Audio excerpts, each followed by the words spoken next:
The Blendtec Connoisseur 825 is an absolute workhorse and one of the most powerful commercial blenders on the market. Each day it can help you deliver a huge volume of blended drinks, but in a busy cafe or restaurant environment, spillages will happen and mess is inevitable.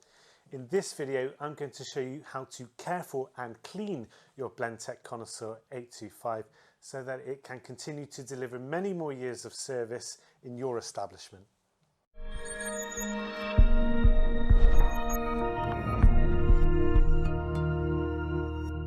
To clean your blender, you're going to need a damp sponge or cloth, a mild detergent such as washing up liquid, and an optional extra microfiber cloth. Do not use anything abrasive which could scratch or dull the appearance of your otherwise crystal clear sound enclosure. Likewise, stay away from any abrasive or harsh cleaning chemicals such as bleach. If you prefer, or if you have limited access to water, you can instead use disposable cleaning wipes.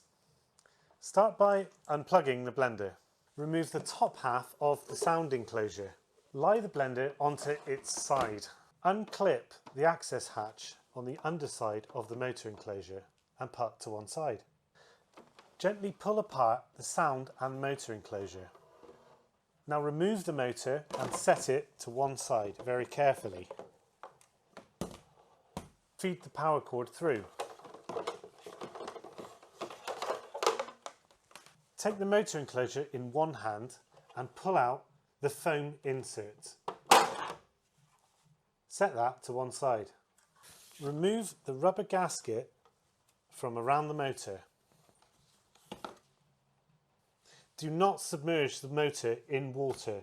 This will cause permanent damage and void your warranty. Just wipe it clean with a damp cloth and gently remove any sticky syrup or milk residue. The parts with sponge, just wipe with a damp cloth. Clean everything else with soapy water. Leave everything to dry or dry it with a towel.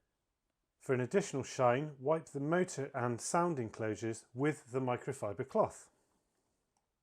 Put the rubber gasket back onto the motor by feeding the power cord through and sliding that back on. The rubber gasket prevents spillages and liquid getting into the motor, so if you lose this part, get in touch with your Blendtec dealer. Put the foam insert back into the motor enclosure. Place the sound enclosure next to the motor enclosure. Feed the power cord through the hole.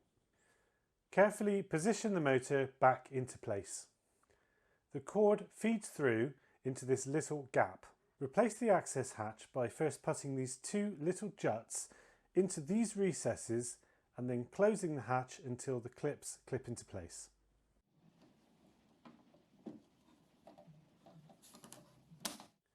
Stand the blender up. Reposition the top half of your sound enclosure.